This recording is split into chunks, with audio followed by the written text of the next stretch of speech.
Alright, ठीक है, start करते हैं फिर गाइस। तो दिस इज पॉलिटी पीटी 365 का third day and we are starting with the third chapter which is centre and state relations. तो पहला टॉपिक देखिए, रोल ऑफ गवर्नर। तो आपको पता होगा बहुत सारा फ्रिक्शन चल रहा है between different state governments and the respective governor of दो स्टेट्स, राइट। तो इसलिए ये वाला मुद्दा जो है न्यूज़ में है और इसलिए स्पीकर के जो पावर्स हैं उनके बारे में जानना ज़रूरी हो जाता है हमारे लिए, राइट। तो पहला इसमें कॉन्स्टिट्यूशनल प्रोविजंस हम लोग देख लेते हैं। Under article 200 of the Indian Constitution, the assent of governor is necessary for a bill to become a law, right? Governor का एसेंट देना ज़रूरी है, तभी एक जो बिल है वो लॉ बन पाएगा। सिमिलरली जैसे यूनियन के लेवल पे क्या होता है, पार्लियामेंट जो लॉ पास करता है उसको प्रेसिडेंट से एसेंट मिलना है तभी वो लॉ बनता है, राइट। सेम चीज़ स्टेट के केस में गवर्नर का एसेंट ज़रूरी है किसी भी बिल को लॉ बनाने के लिए, राइट। अब जब भी कोई बिल गवर्नर के पास आता है उनके पास इन टोटल 5 ऑप्शंस या 4 ऑप्शंस ब्रॉडली हम बोल सकते हैं। एक तो है कि वो डायरेक्टली उस बिल को असेंट दे दें तो वो सीधा लॉ बन जाएगा, ठीक है, उसको अपना अप्रूवल दे दें तो लॉ बन जाएगा। फिर दूसरा, वो विद होल्ड कर सकते हैं अपना असेंट, मतलब उस बिल के ऊपर अपना अप्रूवल नहीं देते तो इससे that bill will fail to become a law. Next उनके पास ऑप्शन क्या होता है, वो रिटर्न कर सकते हैं बिल को for the reconsideration of the legislature. लेकिन अगर लेट्स से ऐसा कोई बिल जो कि वापस रिटर्न किया जाता है by the governor for the state legislative assembly और स्टेट लेजिस्लेटिव असेंबली उस पर कोई भी चेंज नहीं करती और वापस उसको री इनेक्ट कर देती है, मतलब वापस से पास कर देती है, तो ऐसे में it becomes obligatory on the governor to pass that bill, ठीक है, ये सभी को पता है। इसके अलावा एक चीज़ और पता होना चाहिए, कोई टाइम लिमिट नहीं दिया गया है हमारे कॉन्स्टिट्यूशन में कि कितने समय में गवर्नर को अपना जो है ये एसेंट है दे देना चाहिए। उसमें बस इतना लिखा है एज सून एज पॉसिबल। अगर आपसे सवाल आए कि कोई टाइम लिमिट दिया हुआ है तो आपको क्लियरली पता होना चाहिए कोई time limit as such given नहीं है एसेंट देने के लिए, राइट। अब ये तो जो 3 फंक्शन है ये प्रेसिडेंट के पास भी पावर्स होती हैं ये तीनों, लेकिन गवर्नर का जो बेसिकली जो ऑप्शन है थोड़े से वाइडर होते हैं in the sense that he can also reserve the bill for the consideration of the president, ठीक है। वो प्रेसिडेंट की कंसिडरेशन के लिए भी बिल्स को रिजर्व रख सकते हैं, राइट। और फिर जो प्रेसिडेंट का जो फैसला होगा उसके हिसाब से वो चीज़ आगे वापस कन्वे की जा सकती है टू द स्टेट लेजिस्लेचर। तो स्पेसिफिकली आर्टिकल है हमारा आर्टिकल 201 जो कि बात करता है reserving for the bill for the president, ठीक है। तो गवर्नर डायरेक्टली जो है बिल को रिजर्व कर सकते हैं for the assent of president, और फिर प्रेसिडेंट के पास ऑप्शन होता है कि वो उसके ऊपर असेंट दे सकते हैं, विद होल्ड कर सकते हैं या रिटर्न कर सकते हैं रिकन्सिडरेशन के लिए, राइट। लेकिन लेट्स से रिकन्सिडरेशन के लिए रिटर्न कर दिया तो उस केस में बाइंडिंग एग्रीमेंट बाइंडिंग नहीं होगा अगर वापस से जो स्टेट है उसको पास कर देता है तो, राइट। तो ये वाला चीज़ थोड़ा सा क्लियर रखना है कि प्रेसिडेंट के केस में थोड़ी सी चीज़ें डिफरेंट हो जाएंगी, ठीक है। प्रेसिडेंट के ऊपर उनका कोई बाइंडिंग फोर्स नहीं है कि अगर वो वापस रिटर्न कर देते हैं तो प्रेसिडेंट को वो साइन करना ही है, ठीक है। तो ये चीज़ याद रखनी है। अब यहाँ पे आप देख सकते हो गवर्नर की डिफरेंट पावर्स, तो मैं थोड़ा जूम कर देता हूँ फॉर बेटर क्लैरिटी। तो वो स्टार्ट करते हैं आर्टिकल 151 से। तो ये क्या बोलता है कि there shall be a governor for each state, तो आर्टिकल 153 बोलता है, राइट। फिर नेक्स्ट है हमारे पास article 154, the executive power of the state shall be vested in the governor, just like centre की जो यूनियन की जो एग्जीक्यूटिव पावर है that is vested in the president, तो जो स्टेट की एग्जीक्यूटिव पावर है that will be vested in the governor, right. इसके अलावा आर्टिकल 155 है, governor of state shall B appointed by the president bye warrant under his hand and seal. Warrant under his hand and seal का क्या मतलब होता है, उनका physical signature होता है, राइट। जैसे बहुत सारी एग्जीक्यूटिव हो गए आईएएस वगैरह जो होते हैं उन सब का अपॉइंटमेंट जो होता है कहीं ना कहीं उसके पीछे प्रेसिडेंट का साइन होता है, लेकिन प्रेसिडेंट उसको पर्सनली नहीं साइन करते, वो बस कॉपी पेस्टेड होता है, राइट। हैंड एंड सील का ये मतलब है उनका पर्सनल सिग्नेचर रहेगा उसके ऊपर, ये पता होना चाहिए। नेक्स्ट आर्टिकल 161 है, this talks about the pardoning power, ठीक है, पार्डन कर सकते हैं, रिप्राइव कर सकते हैं, तो ये सारी पावर्स जो है क्लेमेंसी की या बोलते हैं या फिर पार्डनिंग जो पावर्स ब्रॉडली इसके लिए टर्म इस्तेमाल होता है, ये आर्टिकल 161 हो गया। देन आर्टिकल 163 है that talks about the council of minister, जो कि एडवाइस करेंगे, एड एंड एडवाइस करेंगे गवर्नर को इन द डिसीजन मेकिंग। ठीक है, नेक्स्ट आर्टिकल 213 है, ये आपको याद ही होगा, टू प्रोमलगेट ऑर्डिनेंस, जो हम लोग पहले डिस्कस कर चुके हैं। तो अगर स्टेट गवर्नमेंट को कोई ऑर्डिनेंस प्रोमलगेट कराना है गवर्नर के थ्रू, तो वो आर्टिकल 213 का इस्तेमाल करेंगे, right. And lastly article 217 which means governor is to be consulted for the appointment of जजेस ऑफ हाई कोर्ट। ठीक है, तो गवर्नर को कंसल्ट करना है जब भी हाई कोर्ट के जजेस का अपॉइंटमेंट का बात आएगा, राइट। सो ये थे कुछ important articles related to the governor, right. I think लंबे समय से कोई आर्टिकल ऐसा गवर्नर के बारे में नहीं पूछा गया, तो इसलिए थोड़ा सा देख लेना, ये भी इस बार पूछ रहे, बिकॉज गवर्नर के जो इशू है, बहुत सारे केसेस आए हैं सुप्रीम कोर्ट के अंदर। अभी मोस्ट रिसेंट केस तो तमिलनाडु के जो गवर्नर था उनका था, राइट। उन्होंने लंबे समय से बिल्स को असेंट देने से रोक रखा था, राइट। 3-3 साल बिल, पुराने बिल्स उनके पास पड़े हुए थे, तो उनको फिर बाद में पुल अप किया हमारा जो सुप्रीम कोर्ट है, उन्होंने कि आप जो है इसके ऊपर जल्दी डिसीजन दीजिए। ठीक है, बट एज दोज रीजन, ये वाला जो पार्ट है गवर्नर का, इस बार थोड़ा सा ज़्यादा इंपॉर्टेंट है। ठीक है?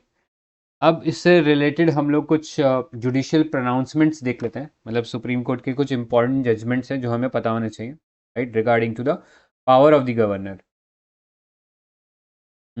ऑलराइट, तो पहला देखो, शमशेर सिंह केस 1974 का है।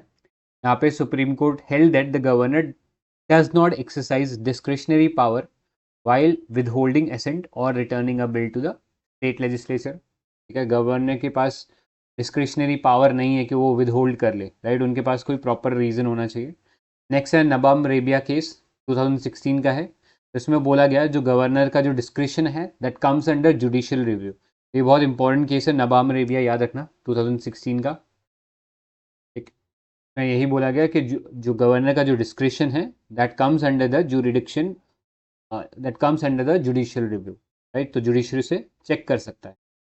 नेक्स्ट हमारे पास जो अभी रिसेंट के गवर्नर्स के केसेस हैं, जहाँ पे बहुत फ्रिक्शन देखने को मिला between state government and the governors, तो वो सारे केसेस यहाँ पे आप देख सकते हो। स्टेट ऑफ पंजाब केस, यहाँ पे गवर्नर का जो विदहोल्ड करने का जो एसेंट विदहोल्ड करने का जो पावर है विद रिगार्ड्स टू बिल, तो ही और she has to return the bill to the legislature for reconsideration. वो उसको इंडेफिनेटली अपने पास नहीं रख सकते, उन्हें जो बिल है उसे रिकन्सिडरेशन के लिए वापस भेजना पड़ेगा टू द स्टेट लेजिस्लेचर। फिर नेक्स्ट है हमारे पास वाइस चांसलर केस 2023 का, तो ये केरला का जो केस था वो इसके अंडर फॉल करता है। तो governor acting as university chancellor are not bound by aid and advice of council of minister. तो ये अगेन इंपॉर्टेंट है, यहाँ पे पता लगता है कि गवर्नर के पास डिस्क्रिशनरी पावर है, इन द सेंस यूनिवर्सिटी का जो फंक्शनिंग होता है उसको बेसिकली मैनेज करने का काम यूनिवर्सिटी चांसलर का होता है। तो उस केस में he is not bound by the aid and advice of council of minister, ऐसा सुप्रीम कोर्ट का मानना था। ठीक है, तो ये केस इंपॉर्टेंट है, आपसे डायरेक्टली स्टेटमेंट में पूछ सकता है कि यूनिवर्सिटी का चांसलर एक्ट करते हुए governor would be bound by aid and advice of council of ministers, तो आपका आंसर होगा फॉल्स। ठीक है, नेक्स्ट है तमिलनाडु गवर्नर केस। तो यहाँ पे यही बोला गया था कि जो गवर्नर है they can not refer bills to the president after assembly is reenacted, मतलब जब असेंबली ने वापस उसे पास कर दिया तो उसको वापस से प्रेसिडेंट को नहीं भेज सकते हैं। ठीक है, तो ये चीज़ें पता होनी चाहिए, ये रिसेंट जजमेंट थे सुप्रीम कोर्ट के ऑन दीज इश्यूज। एक ही पर्सन को दो स्टेट के लिए गवर्नर बनाए जा सकते हैं क्या?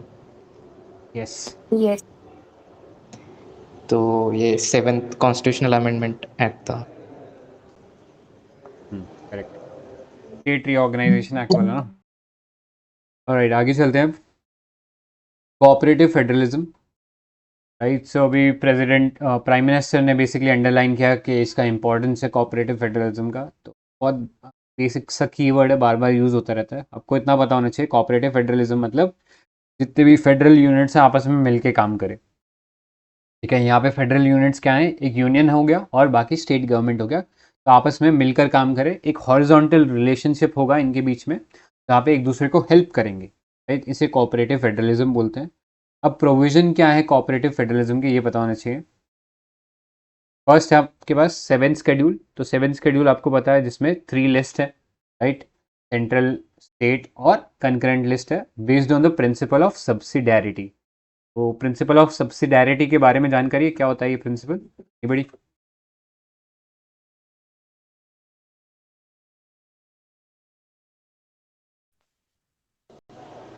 I think it is when there is clash between uh, state and center कि किसका jurisdiction चलेगा, तो वहां पे सेंटर का चलेगा. Is that? नहीं नहीं नहीं, प्रिंसिपल ऑफ सब्सिडारिटी ये चीज़ बोलता है अगर कोई काम जहाँ पे आपको लेट्स से यूनिफॉर्मिटी नहीं चाहिए और जो लोकल बेस्ड इश्यूज हैं उसके लिए आप जो लोएस्ट लेवल है उसको वो पावर दीजिए, ठीक है. What can be done at a lower level should not be done by the higher level, ठीक है. तो यूनियन को वो काम करना चाहिए जहाँ पे हमें यूनिफॉर्मिटी चाहिए, ठीक है. बाकी जो इसके अलावा जो काम है जो कि लोकल स्पेसिफिक हैं, जो लोअर लेवल का जो ग्रास रूट लेवल पे जो काम बेटर हो सकता है वो डिवॉल्व कर देना चाहिए. ये बोलता है प्रिंसिपल ऑफ सब्सिडारिटी, ठीक है. तो इसी प्रिंसिपल ऑफ सब्सिडारिटी से 7 शेड्यूल का जो आइडिया ये फ्लो करता है, राइट. तो इसको ये जो प्रिंसिपल है इसको लेटर एंड स्पिरिट में लाने की ज़रूरत है, राइट. अभी तक प्रॉपरली आया नहीं है इन द सेंस कि हम लोग देखते हैं कि कई बार लेट्स से कल हम लोगों ने ग्रास रूट डेमोक्रेसी या पंचायती राज और म्यूनसिपैलिटीज़ की बात किया था. उनको थोड़ा बहुत पावर तो दिया गया लेकिन उनको फंड्स नहीं डिवॉल्व किए, राइट. सो उस सेंस में थोड़ी बहुत पावर और डिवॉल्व करने की ज़रूरत है. तो ये सब प्रिंसिपल ऑफ सब्सिडारिटी के अंडर आता है, ठीक है. तो अगेन एक कीवर्ड है, आजकल यूपीएससी ये इस टाइप के प्रिंसिपल्स भी पूछ लेता आपसे, राइट. तो ये डॉक्ट्राइन्स वगैरह ये पता होना चाहिए. एनीवेज आगे चलते हैं. नेक्स्ट देखो, ऑल इंडिया सर्विस आर्टिकल 312. आगे डिस्कस करेंगे ऑल इंडिया सर्विसेज के बारे में भी.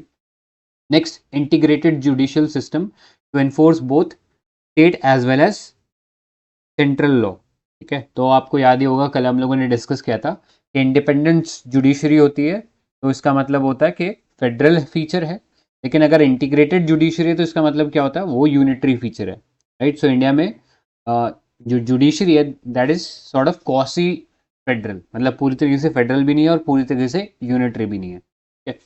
नेक्स्ट है आपके पास इंटर स्टेट काउंसिल, आर्टिकल 263 के बारे में आगे स्टडी करेंगे. नेक्स्ट है आर्टिकल 261. ये बात करता है कि जो भी पब्लिक रिकॉर्ड है दे would be given full faith and credit, ठीक है. जो भी पब्लिक रिकॉर्ड है वो किसी भी जुडिशियल प्रोसीडिंग में या फिर किसी यूनियन और स्टेट के काम में उन्हें पूरा फेथ दिया जाएगा, मतलब उसे पूरी तरीके से सही माना जाएगा. नेक्स्ट है आपके पास जोनल काउंसिल्स. तो जोनल काउंसिल्स क्या हैं, स्टैट्यूटरी बॉडी हैं जो कि बनाई गई थी अंडर स्टेट रीऑर्गेनाइजेशन एक्ट 1956. इनका काम ये है डिफरेंट जो ग्रुपिंग्स हैं स्टेट की उनके बीच में मोर हारमोनियस रिलेशन या बेटर कोऑर्डिनेशन को इंश्योर करना. इसके बाद आर्टिकल 280 है, कल हम लोगों ने देखा था, फाइनेंस कमीशन के बारे में बात करता है. ये फिजिकल फेडरलिज्म को इंश्योर करता है, फिजिकल फेडरलिज्म, राइट. ये चीज़ याद होने चाहिए कीवर्ड्स. नेक्स्ट है आपके पास आर्टिकल 279 कैपिटल ए, ये जीएसटी काउंसिल की बात करता है, राइट. तो जीएसटी काउंसिल में वोटिंग शेयर पता है क्या आप लोगों को, या कुछ आइडिया है जीएसटी काउंसिल का? बड़ी आई थिंक स्टेट के पास 2/3 है और सेंटर के पास 1/3. तो ये वाला चीज़ पता होना चाहिए आप लोगों को कि सेंटर के पास जो है 1/3 है, मतलब वेटेड वोट्स हैं ये. तो 1/3 सेंटर के पास है, 2/3 स्टेट्स के पास है. लेकिन कोई भी डिसीजन पास करने के लिए कितना वोट्स चाहिए आपको, 75% वोट्स चाहिए, 75, ठीक है. अब क्योंकि स्टेट्स का अगर टोटल मिला भी लो तो ये 66% बन रहा है, यानी without the ascent of centre कोई भी डिसीजन पास नहीं हो सकता है, राइट. तो इस तरीके से एक वर्चुअल हम बोल सकते हैं या डी फैक्टो वेटो पावर है किसके पास, सेंटर के पास, ठीक है. ये याद रख लेना. आगे चलते हैं, स्टेप्स क्या लिए गए हैं. तो ये इतने काम के नहीं है, बस एक ये वाला स्टेप्स इंपॉर्टेंट है, राइट. बाकी तो इन्होंने पेज भरने के लिए कुछ कुछ लिख दिया है. तो ये याद रख लेना, 14 फाइनेंस कमीशन का रिकमेंडेशन था कि जो सेंट्रल टैक्स रेवेन्यू है उसमें जो स्टेट्स का शेयर है इसको बढ़ा के 32% से 42% कर दिया है. और यही सेम 15 फाइनेंस कमीशन ने भी फॉलो किया है. अब आपके पास 16 फाइनेंस कमीशन भी आ गई है. 15 ने 41 किया था क्या? 41 किया था, बट वो जो 1% था ना वो लद्दाख और जम्मू कश्मीर के लिए रिजर्व रख दिया था. तो ओवरऑल देखे तो 42 ही है। ठीक है, कोई डाउट है इस पार्ट में Okay. किसी को? ये वैसे इम्पोर्टेंट नहीं है, बट किसने कॉइन की थी cooperative federalism term? B.R. Ambedkar. नहीं, ग्रैनविले ऑस्टिन। Granville Austin. करेक्ट। पूरा तो याद रखना, ग्रैनविल ऑस्टिन ने टर्म कॉइन किया था फिजिकल फेडरलिज्म। आगे चलते हैं अब। इंटरस्टेट फेडरल स्पीच से हमने लिया था। कहाँ से लिया था आप ये पूछ रहे हो? हाँ, कैनेडियन मॉडल है क्या वहाँ पे? राइट। बाकी हमारा 1935 का एक्ट था, उसमें भी ये 3 लिस्ट वो भी कोट कर सकते। ऑलराइट, आगे चलते हैं। Inter state border disputes. अभी ये वाला इशू हर साल ही प्रोमिनेंस में रहता है, मतलब न्यूज़ में रहता है ये वाला इशू।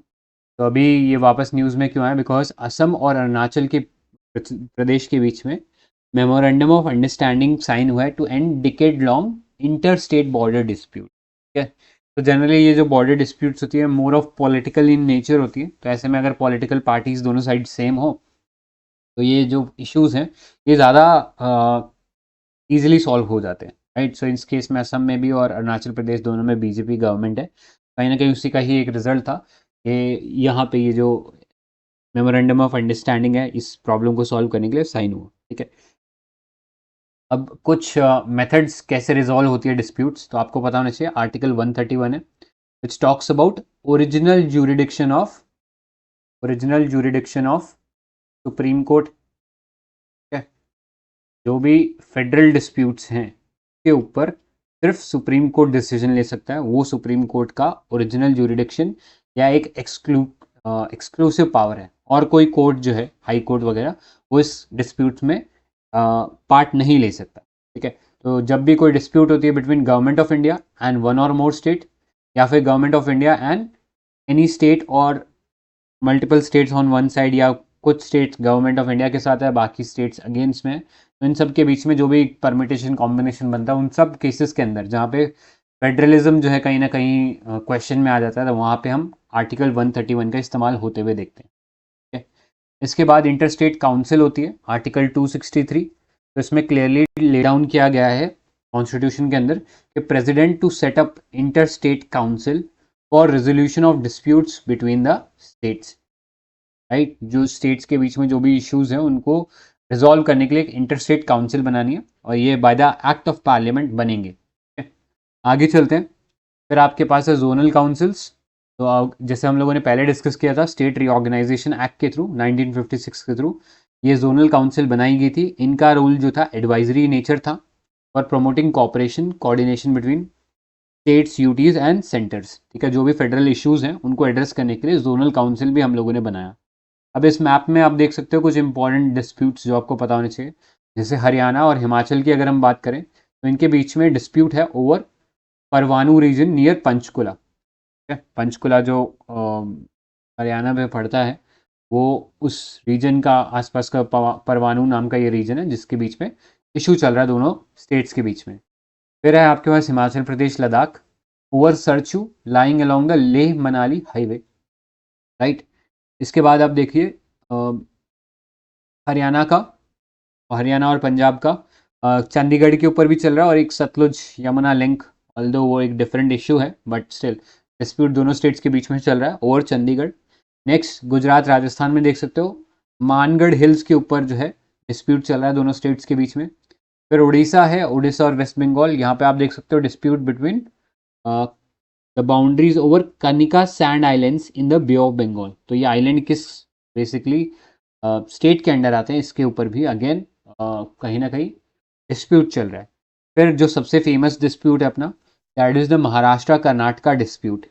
ये किस रीजन के ऊपर? ओवर द बेलगाम डिस्ट्रिक्ट, क्योंकि ये बेलगाम डिस्ट्रिक्ट में मेजॉरिटी पॉपुलेशन मराठी स्पीकिंग है, और इंडिया जब आज़ाद हुआ था उस टाइम ये बॉम्बे प्रेसिडेंसी के अंडर आते थे, लेकिन जब स्टेट रीऑर्गेनाइजेशन एक्ट हुआ 1956 का तब ये कर्नाटका के अंडर चले गए, राइट। सो ये अगेन इशू जो है न्यूज़ में रहता है।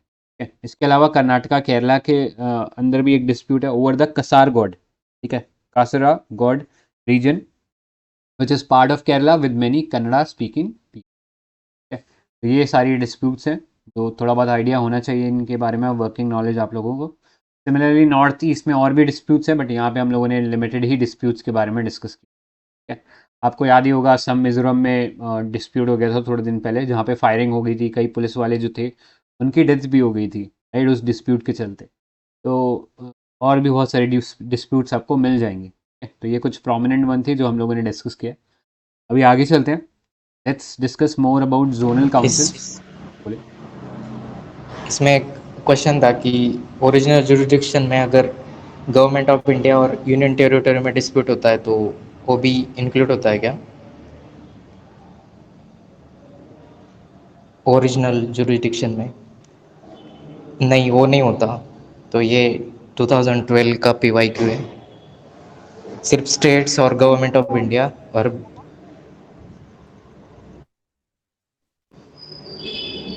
ठीक है, ऑलराइट, आगे चलते हैं फिर। जोनल काउंसिल्स देख लो।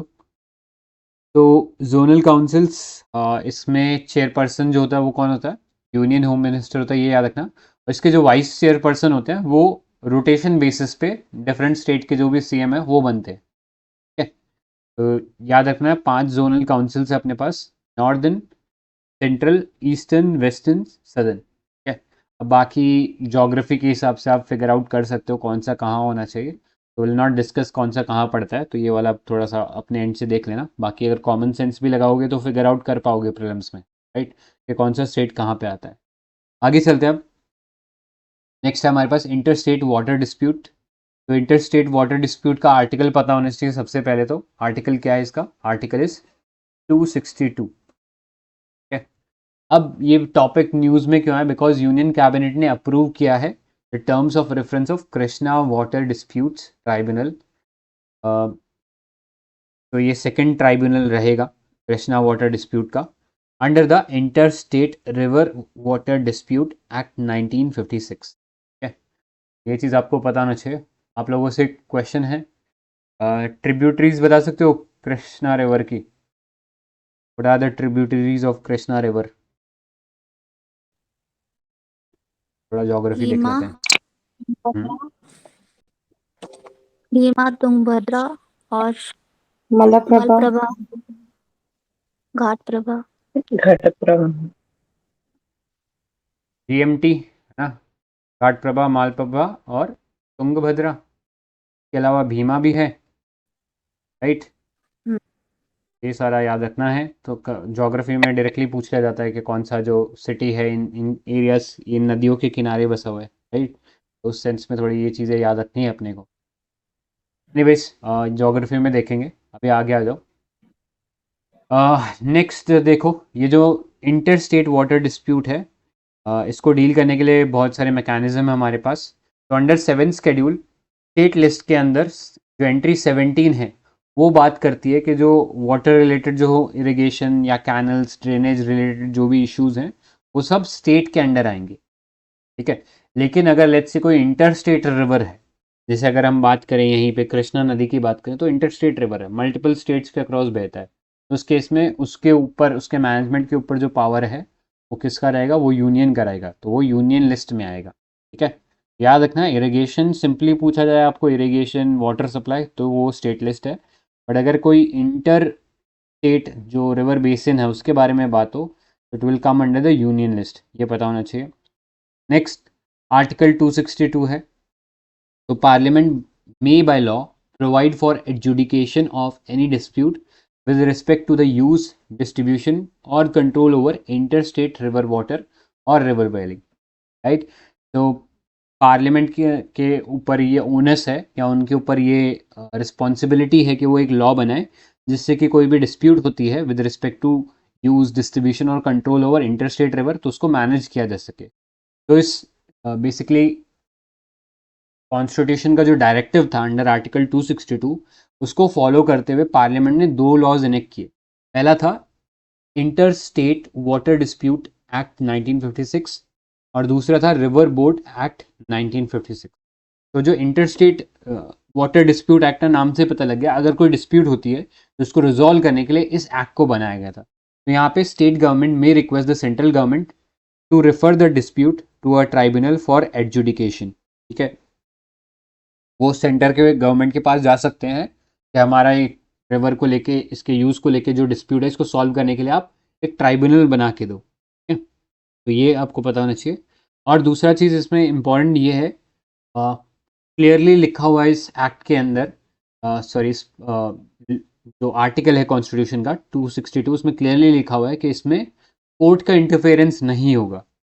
राइट, तो अगर आपसे डायरेक्टली पूछा जाए कि कॉन्स्टिट्यूशन क्या बोलता है इसके बारे में, तो ये आप बोलोगे कि जो कोर्ट है उसको अलाउड नहीं है इसके अंदर इंटरफेयर करने का, ये कॉन्स्टिट्यूशन में लिखा हुआ है। लेकिन हाउएवर ये जो inter state water dispute act का जो भी रिजल्ट आता है, जो भी ऑर्डर आता है या अवार्ड आता है, उसके अगेंस्ट जो स्टेट्स होते हैं, जो मोस्टली जो एग्रीव्ड स्टेट होते हैं, वो फिर भी सुप्रीम कोर्ट में चले जाते हैं। तो वो वहाँ पे सुप्रीम कोर्ट की जो पावर है आर्टिकल 136 के अंडर, राइट, उस पावर के अंडर सुप्रीम कोर्ट इन ट्राइब्यूनल्स के जो ऑर्डर होते हैं उनको अगेंस्ट भी अपील को सुन सकता है। ठीक है, तो ये आपको पता होना चाहिए। कोई बता सकता है आर्टिकल 136 है क्या? What is article 136 about?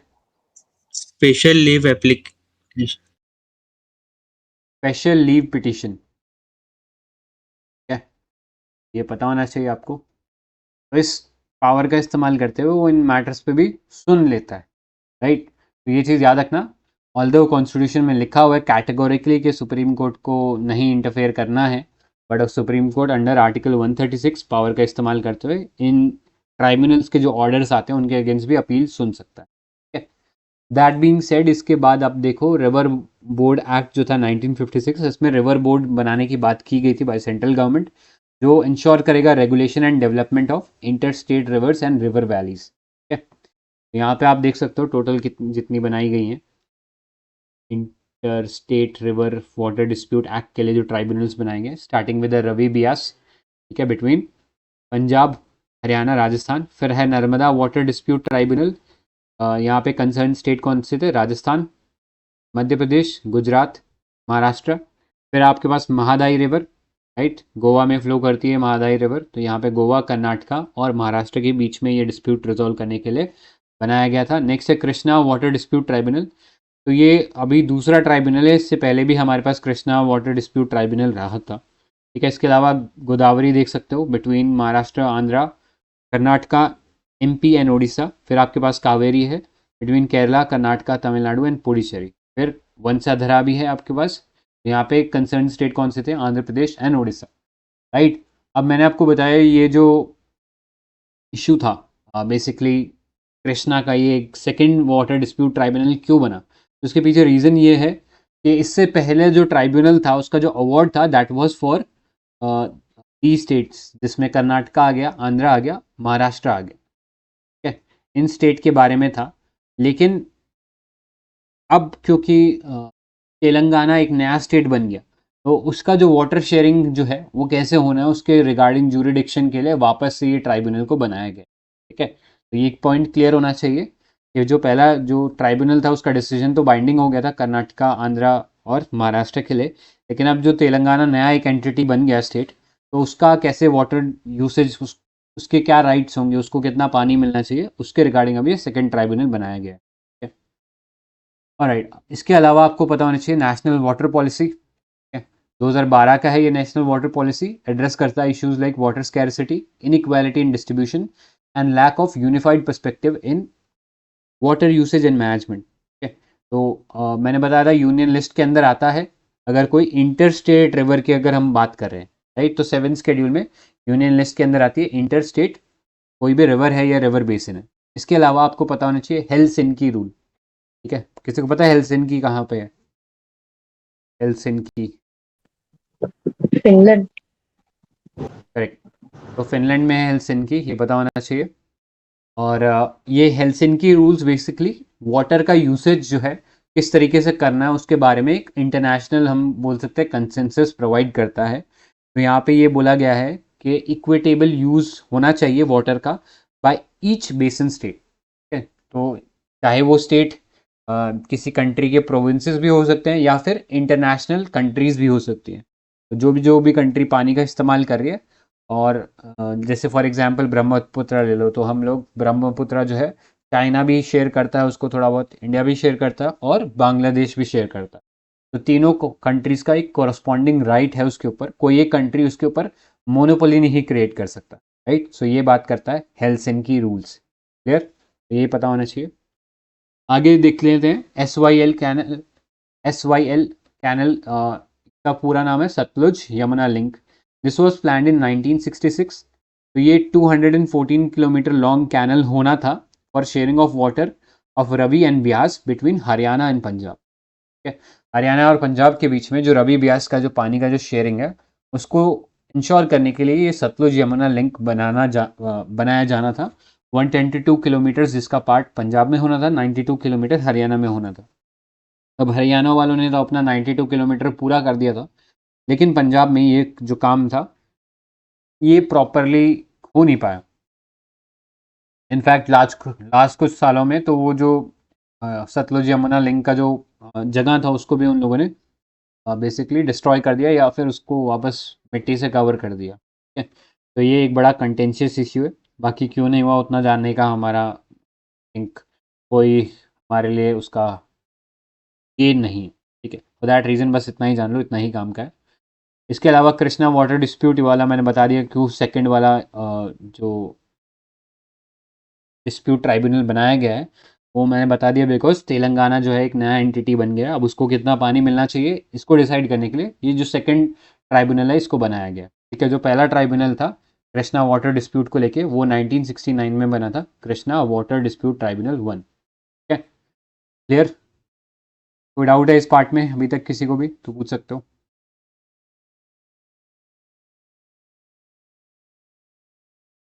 Alright, फिर आगे चलते हैं। नेक्स्ट चैप्टर है आपके लिए जुडिशरी। तो पहला इसमें टॉपिक देखिए जुडिशियल अपॉइंटमेंट। तो सुप्रीम कोर्ट ने अभी एक केस हेयर कर रहे हैं, contempt case against inordinate delay by centre in जजेस अपॉइंटमेंट, राइट। तो आपको पता है सुप्रीम कोर्ट के जो जजेस का अपॉइंटमेंट होना होता है तो वो जो लिस्ट होती है जिन्हें अपॉइंट करना होता है वो बेसिकली सुप्रीम कोर्ट कोलेजियम जो होता है वो सेलेक्ट कर लेता है उन नामों को, और फिर जो लॉ मिनिस्ट्री होती है उनके पास भेजता है या गवर्नमेंट के पास भेजता है फॉर देयर अप्रूवल। लेकिन गवर्नमेंट क्या कर रही है, नामों को लेके बैठी हुई है। उन नामों को ना तो वापस सेंड करती है टू द कोलेजियम के जो भी उनका ऑब्जेक्शन है, ना तो वो बताती है और लेके बैठी रहती है, राइट। सो ये इस तरीके से कहीं ना कहीं वैकेंसीज डेवलप हो जाती हैं जुडिशरी में, और इसी कारण जो जुडिशियल डिले है या जो बैकलॉग है केसेस का वो बढ़ता जा रहा है, राइट। सो इसी चीज़ के ऊपर बोलते हुए सुप्रीम कोर्ट ने ये माना कि गवर्नमेंट को फटाफट या तो बता देना चाहिए क्या इशू है या फिर उन पर्सनस को अपॉइंट कर देना चाहिए जिनको कोलेजियम ने रिकमेंड किया है। ठीक है, अब अपॉइंटमेंट कैसे होता है जजेस का इन हायर जुडिशरी, इस पर डिस्कशन कर लेते हैं। तो एक तो है आर्टिकल 124 और आर्टिकल 217। तो article 124 is related to the supreme court जजेस और आर्टिकल 217 पता है वो हाई कोर्ट के जजेस के लिए। तो जजेस जो हैं they are appointed to these courts through the collegium system, right. अब ये जो कोलेजियम शब्द है ये कॉन्स्टिट्यूशन में नहीं लिखा है। This is again a judicial innovation. Judicially अपने जो डिसीजंस है उसके थ्रू इसका बेसिकली फॉर्मेशन किया है। एक्सक्लूसिवली कहीं पे भी आपको ये कॉन्स्टिट्यूशन में नहीं मिलेगा। ठीक है, तो 3 जजेस केस थे जिसका फाइनल प्रोडक्ट जो था कोलेजियम बन के निकला। तो अगर हम बात करें सुप्रीम कोर्ट जजेस के अपॉइंटमेंट की तो हमारे पास उस केस में सुप्रीम कोर्ट का कोलेजियम होता है जहाँ पे एक CJI होते हैं एंड 4 अदर सीनियर मोस्ट जजेस होते हैं of the court at that time. तो ये इनका जो कमेटी जब बैठेगा उसको कोलिजियम बोलते हैं, और ये लोग डिसाइड करेंगे कि कौन से पर्सन को हाई कोर्ट से या फिर किसी एडवोकेट को जो कि एलिजिबल है फॉर बिकमिंग सुप्रीम कोर्ट जज उसको बेसिकली नॉमिनेट करते हैं, ठीक है, या उसका नेम सजेस्ट करते हैं, और फिर वो जो नेम है मिनिस्ट्री के पास जाते हैं for their approval, right. Similarly collegium जो है अगर लेट्स से हाई कोर्ट में किसी को जज अपॉइंट करना है तो उस केस में कोलेजियम जो है वो बेसिकली कंप्राइज करेगा CJI यानी chief justice of India and 2 other senior most जजेस ऑफ सुप्रीम कोर्ट। ठीक है, याद रखना हाई कोर्ट के लिए कोलेजियम में 3 लोग होंगे, CJI और 2 सीनियर मोस्ट जजेस of the supreme court, but अगर सुप्रीम कोर्ट का कोलिजियम है तो वहाँ पे CJI and 4 other senior most जजेस of the court at that time. ठीक है, अब ये जो सीनियर मोस्ट है, this is not as per the age, this is as per the experience of those जजेस। ठीक है, जिसका ज़्यादा एक्सपीरियंस उसको ज़्यादा सीनियोरिटी। ठीक है, ना कि एज, ये याद रखना है। Next, initiation for the proposal of appointment of judges of a concerned high court vests with the high court collegium who sends the view to the supreme court collegium। ठीक है, तो ये अगर किसी जज को हाई कोर्ट में appoint करना है तो उसका जो इनिशिएशन प्रोसेस है वो हाई कोर्ट का जो कोलिजियम है वो चालू करेगा, फिर वो कुछ नेम सजेस्ट करेगा, वो नेम सुप्रीम कोर्ट के कोलिजियम के पास जाएंगे और फिर वो चेक करेंगे उन नेम्स को, उनकी क्रेडिबिलिटी को, उनके कितना डिजर्विंग है वो लोग, उसके हिसाब से फिर फैसला आएगा। ठीक है, तो अगर हम बात करें हाई कोर्ट का कोलिजियम, इसका क्या कॉन्स्टिट्यूशन होता है, तो यहाँ पे chief justice of high court and 2 senior most जजेस ऑफ द हाई कोर्ट। ठीक है, तो ये हाई कोर्ट का कोलिजियम होता है। राइट, आगे चलते हैं। अब बात करते हैं गवर्नमेंट का क्या रोल होता है इन द अपॉइंटमेंट ऑफ जजेस। तो under the memorandum of procedure government can conduct inquiry by intelligence bureau for recommended candidates. ठीक है, जैसे ही कोलिजियम से ये नाम फाइनलाइज कर लिए जाते हैं, then these names are send to the ministry. कौन सी मिनिस्ट्री? मिनिस्ट्री ऑफ लॉ को भेज दिया जाता है और फिर गवर्नमेंट क्या करती है, उन नामों को वेरीफाई करा सकते हैं यूजिंग इंटेलिजेंस ब्यूरो। ठीक है, और फिर जो भी फाइनल डिसीजन होगा उसके हिसाब से बेसिकली हमारा जो गवर्नमेंट है उनको वापस सेंड कर देगा नेम्स को, और आगे फॉरवर्ड कर देगा उन नेम्स को to the president for the appointment. ठीक है, और फिर वो जजेस को अपॉइंट कर दिया जाता है। ठीक है, next, government can raise objection and seek clarification regarding the collegium choices. अगर गवर्नमेंट को लगता है कि ये कोई सर्टेन नेम जो है this is not a suitable candidate, ठीक है, तो ऐसे में वो वापस क्लैरिफिकेशन मांग सकते हैं कोलिजियम से कि आपने क्यों ये नेम सजेस्ट किया। अब यहाँ पे एक इम्पॉर्टेंट डिटेल ये है, कोलिजियम ने अगर वो नाम्स को रीआइट्रेट कर दिया, मतलब उन नेम्स को वापस सजेस्ट कर दिया मिनिस्ट्री को, तो ऐसे में government is bound to appoint those जजेस। ठीक है, तो ये वाला चीज़ याद रखना है, अगर कोलिजियम ने वापस वो नाम को रिकमेंड कर दिया तो फिर गवर्नमेंट के पास कोई चॉइस नहीं है, उन्हें अपॉइंट करना ही पड़ेगा एज जजेस। ठीक, अब यहाँ पे आप देख सकते हो आर्टिकल्स लिखे हुए, आर्टिकल 124 जो हम लोगों ने पहले डिस्कस किया था, that is regarding the supreme court जजेस। आर्टिकल 217 है, that is regarding the high courts. Right, तो याद रखना है दोनों केसेस के अंदर जो अपॉइंटमेंट है वो प्रेसिडेंट ही करेंगे, चाहे हाई कोर्ट का जज हो या चाहे सुप्रीम कोर्ट का जज हो। एक चीज़ याद रखने, हाई कोर्ट के जजेस के केस में they would be appointed by the president after consultation with the chief justice of India and governor of the state. ठीक है, तो याद रखना गवर्नर ऑफ द स्टेट भी इन्वॉल्व होते हैं in appointment of a high court जज। ठीक है, अब केसेस पे आ जाते हैं। तो ये आपको पता होना चाहिए 3 जज केसेस जो थे इम्पोर्टेंट थे, और तीसरा जो जज केस था, थर्ड जज केस 1998 का, इसी के थ्रू हमें कोलिजियम जो प्रेजेंट स्ट्रक्चर है कोलिजियम का वो बनता हुआ दिखा था। ठीक है, तो जो फर्स्ट जज केस था उसमें एक तरीके से सुप्रीम कोर्ट ने ऐसा माना था कि जो नाम रिकमेंड किए जाते हैं by the CGI to the president, they are not binding. मतलब जो गवर्नमेंट होती है या जो प्रेसिडेंट होते हैं उनको मानने से इनकार भी कर सकते हैं। तो एक तरीके से एग्जीक्यूटिव को ज़्यादा पावर मिल गया था ड्यूरिंग द फर्स्ट जज केस ऑफ 1981। लेकिन इसके बाद जुडिशरी ने अपना जो डिसीजन था उससे रिव्यू किया इन द सेकेंड जज केस 1993। यहाँ पे माना कि ये जो एडवाइस दी जा रही है बाय द चीफ जस्टिस और उनके जो सपोर्टिंग जजेस हैं वो बाइंडिंग होगी गवर्नमेंट में, गवर्नमेंट को मानना पड़ेगा वो चीज़। लेकिन प्राइमेसी जो है डिसीजन मेकिंग में वो चीफ जस्टिस ऑफ इंडिया को दी जाएगी। राइट, तो एक रूडिमेंट्री या एक प्रिमिटिव फॉर्म ऑफ कोलिजियम बनाया था। प्रॉपर कोलिजियम बना जो था वो थर्ड जज केस में बोला था। यहाँ पे ऐसा माना गया कि जो सीजीआई है वो कंसल्ट करेंगे 4 सीनियर मोस्ट जज को। राइट, और जो कंसल्टेशन होगा वही फिर आगे फॉरवर्ड करना है। यानी यहाँ पे जो सीजीआई को प्राइमेसी दी गई थी या इंपॉर्टेंस दिया गया था सेकेंड जज केस में, वो हटा लिया गया इन द थर्ड जज केस, और वहाँ पे फिर हमें कोलिजियम बनता हुआ दिखा जो अभी तक चल रहा है, which is the chief justice of India and the 4 senior most जजेस ऑफ द सुप्रीम कोर्ट। ठीक है, तो यहाँ तक किसी को कोई डाउट है, कोई क्वेश्चन है तो पूछिए। क्वालिफिकेशंस क्या क्या होने चाहिए सुप्रीम कोर्ट के जज बनने के लिए?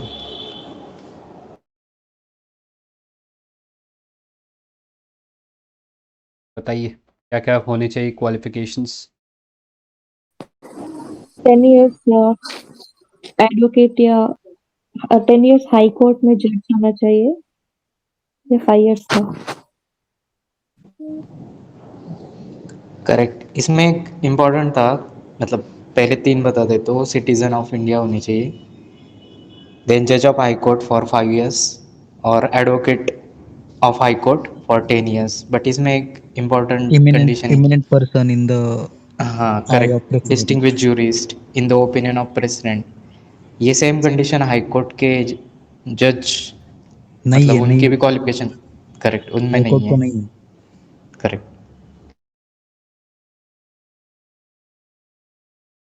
ऑलराइट, तो थोड़ी राइटिंग अच्छी नहीं है आपका, ठीक है, तो ये देख लेना कंडीशन से। आगे चलते हैं हम। ऑल इंडिया जुडिशियल सर्विसेज, तो अभी कॉन्स्टिट्यूशन डे जो था 26 नवंबर को हम लोग सेलिब्रेट करते हैं, सभी को पता ही होगा ना। इसी दिन हम लोगों ने कॉन्स्टिट्यूशन का जो प्रियम्बल था उसे एक्सेप्ट किया था, राइट। तो the president of India called for creation of all India judicial services to recruit जजेस, राइट। आपको पता है अभी जस्ट थोड़ी देर पहले हम लोगों ने ऑल इंडिया सर्विसेज की बात करी थी, आर्टिकल था 312। अब यहाँ पे प्रेसिडेंट ने बोला ऑल इंडिया जुडिशियल सर्विसेज बनाने की ज़रूरत है, तो यहाँ पे पता होना चाहिए ऑल इंडिया जुडिशियल सर्विसेज होता क्या है। It's a reform to which seeks to centralise the recruitment of जजेस at the levels of additional district जजेस एंड डिस्ट्रिक्ट जजेस फॉर ऑल स्टेट। जो लोअर जुडिशरी है, यानी जो डिस्ट्रिक्ट कोर्ट के जो जजेस हैं उनका जो अपॉइंटमेंट है वो एक ऑल इंडिया रिक्रूटमेंट एग्जाम के थ्रू होना चाहिए, राइट। तो ये रिकमेंडेशन पहली बार 14th जो रिपोर्ट थी लॉ कमीशन ऑफ इंडिया की उसमें दिया गया था 1958 में, राइट। लेकिन लंबे समय से पेंडिंग है बिकॉज बहुत सारे इश्यूज आ जाते हैं इसको के against, right. For that reason अभी तक इसको इम्प्लीमेंट नहीं कर पाए हैं, ठीक है? तो ये पता होना चाहिए। आर्टिकल 312 बात करता है ऑल इंडिया सर्विसेज के बारे में, ठीक है। और ऑल इंडिया सर्विसेज बनानी हो तो आपको पता है कहाँ पे उस मोशन को पास कराना पड़ेगा, अगर ऑल इंडिया सर्विस बनानी है तो। राज्यसभा। राज्यसभा। Very good. तो राज्यसभा में हमें रेजोल्यूशन पास कराना पड़ेगा अगर हमें एक नया ऑल इंडिया सर्विस बनाना है अंडर आर्टिकल 312। आगे चलते हैं। लोअर जुडिशरी की बात करें तो article 233 and 234 talks about the appointment of district जजेस, राइट। इसके अलावा जो डिस्ट्रिक्ट जजेस का जो अपॉइंटमेंट होता है generally it is conducted by the respective state public service commission and the concerned high courts, ठीक है। तो उनका बेसिकली जुरिडिक्शन होता है हाई कोर्ट और जो स्टेट पब्लिक सर्विस कमीशन है regarding the appointment of subordinate judiciary in the state, ठीक है। तो ये याद रखना आर्टिकल्स। अब आगे चलते हैं। Now let's talk about legal aid, ठीक है। तो अभी रिसेंटली पार्लियामेंट्री जो ये राज्यसभा जो रिजोल्यूशन पास करता है, मतलब तो उसके लिए कौन सी मेजोरिटी लगती है? 2/3 हाँ but 2/3 of total strength of house total strength. Present and voting. नहीं, टोटल स्ट्रेंथ सिर्फ रिमूवल ऑफ प्रेसिडेंट में लगती है। हाँ, ये 2/3 of present and voting. Right. और आर्टिकल कौन सा है इसका? 240 49। हाँ 249, करेक्ट। ऑलराइट, आगे चलते हैं फिर। नेक्स्ट देखो लीगल एड।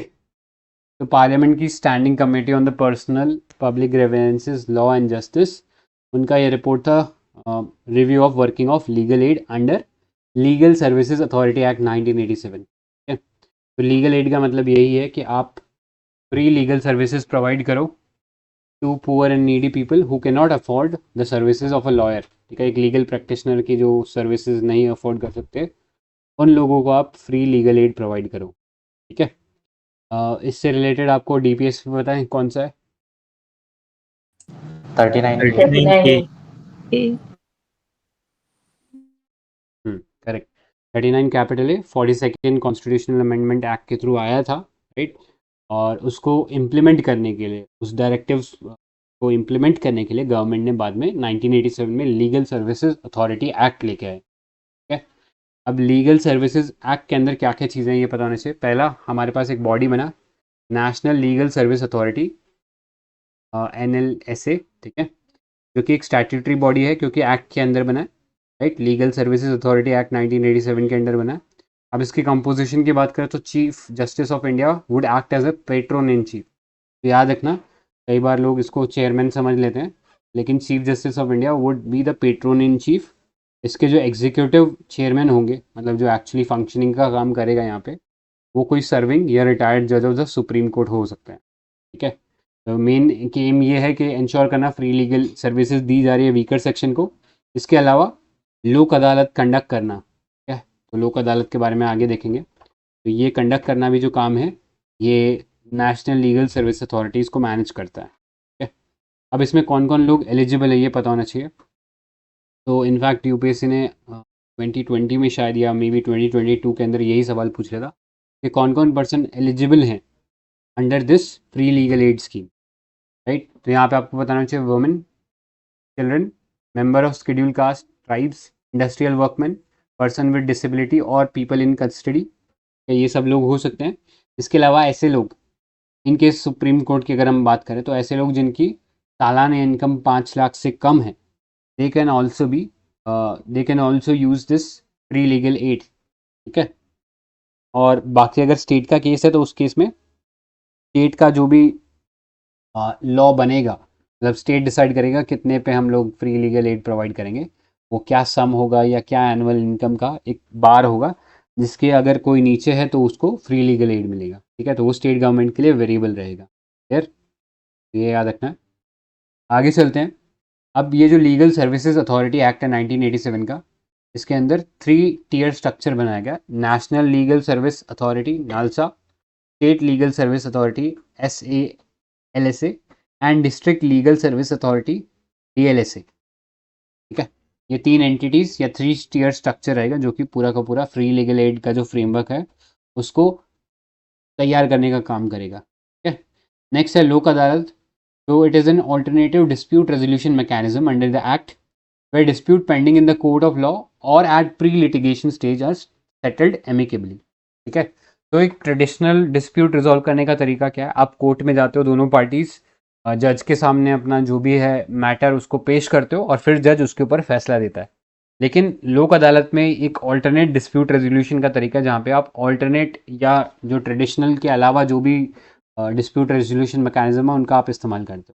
तो लोक अदालत में बेसिकली आप आते हो, दोनों पार्टीज आप आते हैं और यहाँ पे एक समरी जजमेंट होता है, मतलब बेस्ड ऑन एविडेंस जो भी डिसीजन लगता है वो फटाफट से दे दिया जाता है without following the actual process of a court. जहाँ पे इंडियन एविडेंस एक्ट हो गया, सिविल प्रोसीजर लॉ हो गया, वो सब चीज़ें जो लगती हैं जो कि काफ़ी कॉम्प्लेक्स होती हैं, जिसके लिए आपको लीगल प्रैक्टिशनर की ज़रूरत पड़ती है, लॉयर की ज़रूरत पड़ती है, वो सब चीज़ें आपको यहाँ ज़रूरत नहीं पड़ेगी, ठीक है। ये पता होना चाहिए लोक अदालत के बारे में, that it is part of ADR मतलब ऑल्टरनेट डिस्प्यूट रेजोल्यूशन या रिड्रेसल मैकेनिज्म। अब गवर्नमेंट और इनफैक्ट जुडिशरी भी पुश कर रही है ADRs को, बिकॉज इससे जो जुडिशरी के ऊपर जो बैकलॉग है केसेस का उसको कम करने में हेल्प मिलेगी, ठीक है। तो ये चीज़ पता होना चाहिए। लोक अदालत की अगर बात करें इसमें मेंबरशिप की, मतलब कॉम्पोजिशन क्या होती है लोक अदालत की, कोई बता सकता है? What is the composition of लोक अदालत? रिटायर्ड जुडिशियल ऑफिसर्स होते हैं शायद इसमें। 3 एंटिटीज होती है ना, एक तो कोई रिटायर्ड जज हो गए, सोशल एक्टिविस्ट। हाँ सोशल एक्टिविस्ट, और एक और लॉयर हो गए, है ना। तो ये 3 एंटिटीज होनी चाहिए, राइट। तो ये कंडक्ट कर सकते हैं लोक अदालत को। आगे चलते हैं। नेक्स्ट देखो पैरालीगल।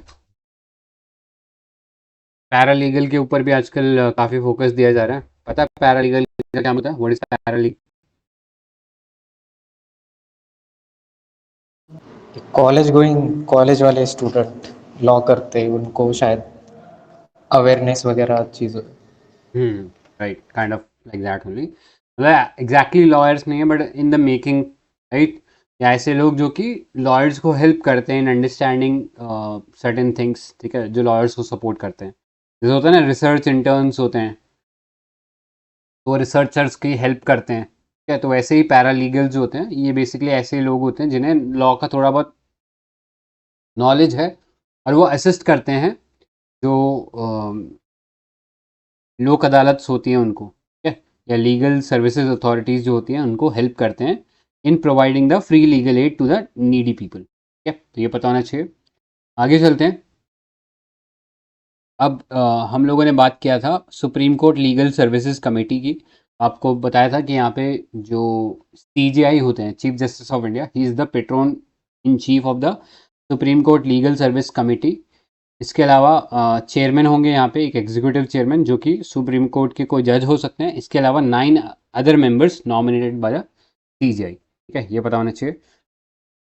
अब कुछ हमारा जो जुडिशरी है को हेल्प करने के लिए या आप लोगों को बेसिकली फ्री लीगल एड ज़्यादा बेटर तरीके से प्रोवाइड करने के लिए कुछ स्टेप्स लिए गए जो हमें पता होना चाहिए। पहला है दिशा स्कीम। तो Disha is designing innovative solutions for holistic access to justice, ठीक है।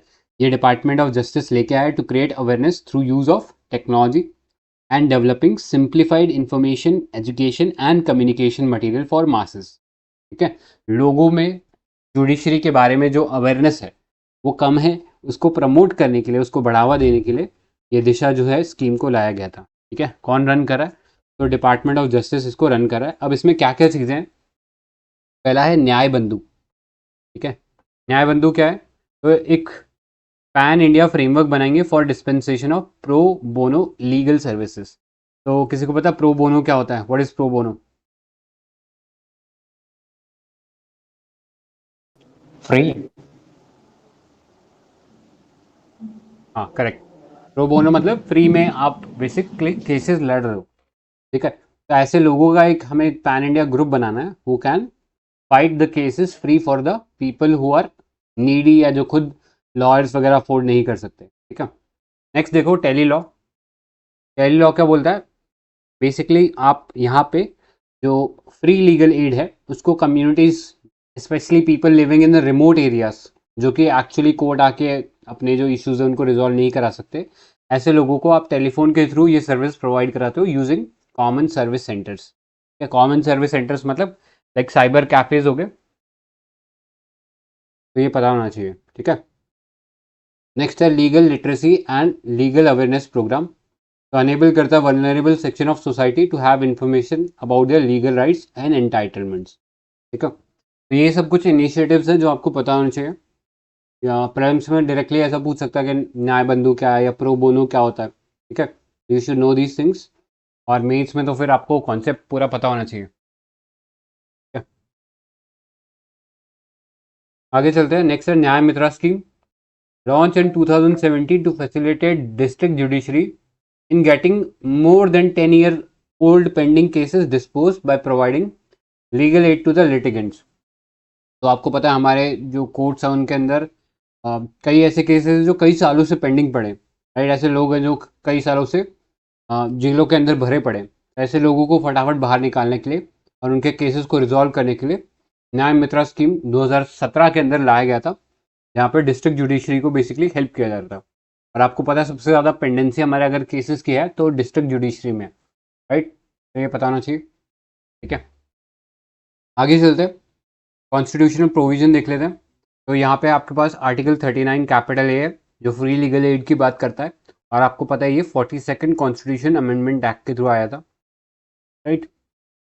इसके अलावा आर्टिकल 22 का जो क्लॉज 1 है वो कहता है every individual who is detain or imprison is guaranteed the right to legal representation by the lawyer. कल हम लोगों ने देखा था protection with regards to arrest, article 22 के अंदर आता है, राइट। तो उसके अंदर कोई भी अगर पर्सन है जिसे अरेस्ट किया गया है या इम्प्रिजनमेंट किया गया है, उसके पास राइट है कि वो अपने आप को रिप्रेजेंट करा सके यूजिंग अ लीगल प्रैक्टिशनर और अ लॉयर, ठीक है। तो ये पता होना चाहिए।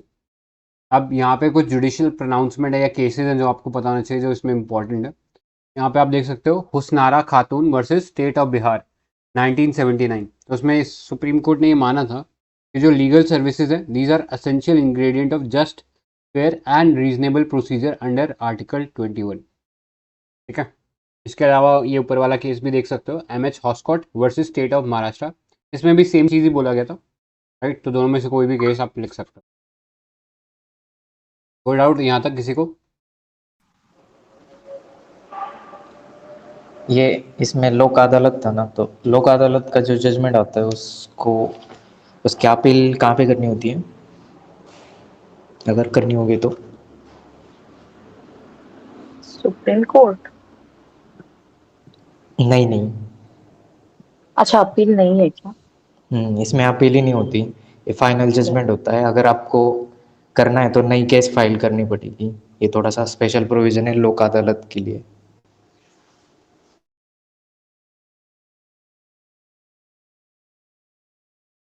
What is Supace portal? ये आई थिंक ट्रांसलेशन के लिए ये सुप्रीम कोर्ट ने बनाया है। आगे आएगा भी पीटी के अंदर ही। ठीक है, आगे Okay. चलते हैं। मीडिएशन एक्ट देखो 2023 का है। अभी प्रेसिडेंट ऑफ इंडिया ने ग्रांट कर दिया है assent to the mediation bill, तो अब ये मीडिएशन एक्ट बन गया। इसके थ्रू इंडिया के अंदर जो मीडिएशन है उसको और स्ट्रेंथन किया जाएगा। तो mediation is again an important pillar under alternate या ऑल्टरनेटिव डिस्प्यूट रेजोल्यूशन मैकेनिज्म। ये पता होना चाहिए। यहाँ पे देख लेते हैं क्या डिफरेंट टाइप के एडीआर मैकेनिज्म्स हैं हमारे पास। तो यहाँ पे आप देख सकते हो नेगोशिएशन। तो यहाँ पे जो डिस्प्यूटिंग पार्टीज हैं वो आमने सामने बैठती हैं और अपने डिस्प्यूट को नेगोशिएट करने की कोशिश करते हैं। तो सिंपली नेगोशिएशन होता है, इसमें कोई थर्ड पार्टी इन्वॉल्व नहीं होती है। पार्टीज अपने आप ही जो भी डिस्प्यूट है उसको रिजॉल्व करने की कोशिश करती है। ठीक है, नेक्स्ट है मीडिएशन। तो ये एक फ्लेक्सिबल प्रोसेस है जहाँ पे एक थर्ड पार्टी इन्वॉल्व होती है और जो दोनों डिस्प्यूटिंग पार्टीज होती है उनको एक कंसेंसस डिसीजन पे लाने की कोशिश करती है। फिर आपके पास है कंसीलिएशन। तो यहाँ पे एक न्यूट्रल थर्ड पार्टी रहता है जो कि दोनों पार्टीज के बीच में कम्युनिकेशन लिंक एस्टैब्लिश करता है, जिससे जो इन्फॉर्मेशन है उसका अच्छे तरीके से एक्सचेंज हो सके। एंड लास्टली है आर्बिट्रेशन। तो आर्बिट्रेशन में बेसिकली क्या होता है, यहाँ पे एक न्यूट्रल आर्बिट्रेटर रहता है जो दोनों पार्टीज के जो डिसीजन जो भी उनके आर्गूमेंट्स उनको सुनता है, इन बेस्ड ऑन विच एक फाइनल जजमेंट देता है जिसे हम अवार्ड बोलते हैं। अब ये जो अवार्ड है this is binding on both the parties. तो याद रखना डिफरेंस है मीडिएशन में, इन द सेंस कि यहाँ पे एक थर्ड पार्टी होगा लेकिन वो सिर्फ हेल्प करेगा डिसीजन में पहुंचने के लिए। कंसिलिएशन में एक थर्ड पार्टी होगा लेकिन वो सिर्फ कम्युनिकेशन लिंक की तरह काम करेगा, और आर्बिट्रेशन में वो जो थर्ड पार्टी वो एक फैसला देने का काम करेगा। ठीक है, किसी को कोई डाउट है इस पार्ट में?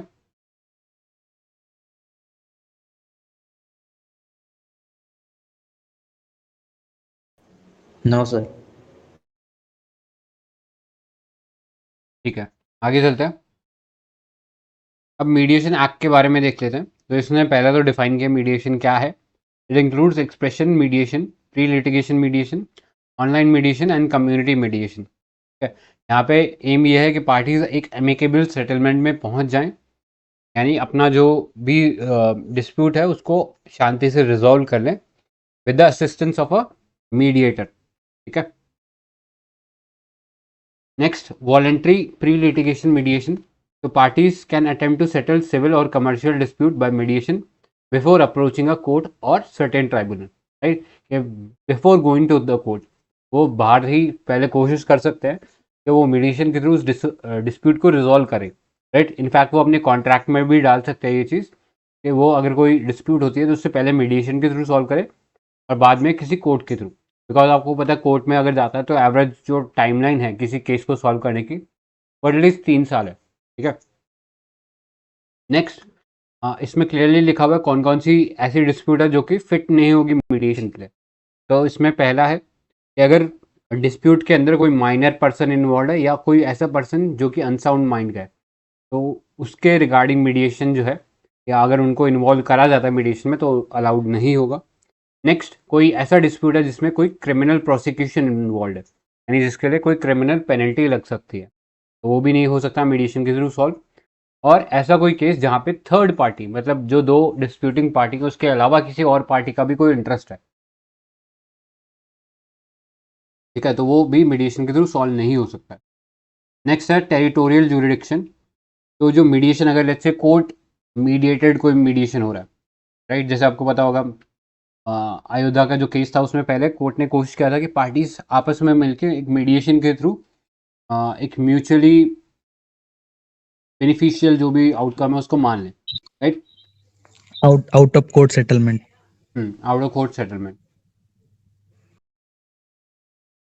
तो इसमें ये याद रखना है, अगर कोर्ट या कोई ट्राइब्यूनल उस मीडिएशन को करा रहा है तो उनका जो टेरिटोरियल जुरिडिक्शन है उस उतने में ही होना चाहिए वो, या अगर अनलेस वो जो पार्टीज है वो डिसाइड करते हैं कि हम मीडिएशन जो है और किसी तरीके से करेंगे या फिर ऑनलाइन मोड में करेंगे, तो फिर अलग बात है। अदरवाइज जो टेरिटोरियल जुरिडिक्शन है वो कोर्ट या ट्राइब्यूनल का लगेगा उसमें।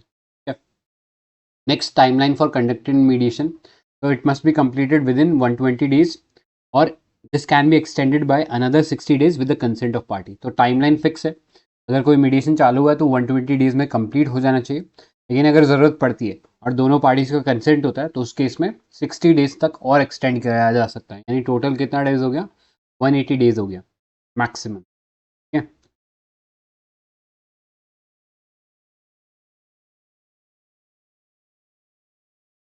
नेक्स्ट पॉइंट में आप देख सकते हो, पार्टीज अगर लेट्स से मीडिएशन में बैठी और उन्हें लगा कि नहीं मीडिएशन सही डायरेक्शन में नहीं जा रहा, टाइम वेस्ट हो रहा है, तो पार्टी में withdraw from the mediation after 2 sessions. ठीक है, तो ये याद रखना, 2 सेशंस के बाद विड्रॉ कर सकता है। Next, court annex mediation must be conducted as per the rule frame by supreme court और हाई कोर्ट। ठीक है, अगर कोर्ट से कोई मीडिएशन जो है उसको करवाया जा रहा है तो उस केस में जो मीडिएशन होगा उसको रूल्स फॉलो करने पड़ेंगे सुप्रीम कोर्ट या हाई कोर्ट के जो भी रूल्स फ्रेम करें हैं। ठीक है, इसके अलावा इस एक्ट के अंदर मीडिएशन काउंसिल ऑफ इंडिया का भी एस्टैब्लिशमेंट होता है, जहाँ पे एक चेयरपर्सन होगा और 2 फुल टाइम मेंबर होंगे, एक पार्ट टाइम मेंबर होगा including the law secretary and the expenditure secretary and 3 ex officio members होंगे। ठीक है, तो याद रखना है ये एक स्टैट्यूटरी बॉडी बन गया इससे, मीडिएशन काउंसिल ऑफ इंडिया। इसके अलावा इसमें मीडिएशन सर्विस प्रोवाइडर्स को भी जिक्र मिलता है, ऐसे लोग जिन्हें या ऐसे इंस्टीट्यूशन जिन्हें MCI यानी mediation council of India recognise करेगा फॉर प्रोवाइडिंग मीडिएटर्स या मीडिएटर सर्विसेज। तो mediation can be done by authority constituted under legal services authority act 1987 also. ठीक है, नालसा, DLSA ये सब भी मीडिएशन सर्विसेज प्रोवाइड कर पाएंगे, राइट। एंड लास्टली एनफोर्सेबिलिटी, ये पॉइंट इंपॉर्टेंट है।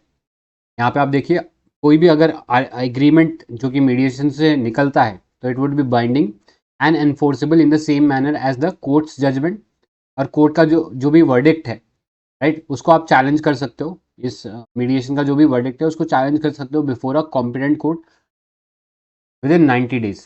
ठीक है, और कब चैलेंज कर सकते हो आप, अगर आपको ऐसे लगता है जो मीडिएशन है ये फ्रॉड के थ्रू आया, करप्शन के थ्रू आया, इम्पर्सनेशन के थ्रू आया, या ये जो डिस्प्यूट था जिसके ऊपर ये पूरा मीडिएशन करा गया, this was not fit for mediation only, right.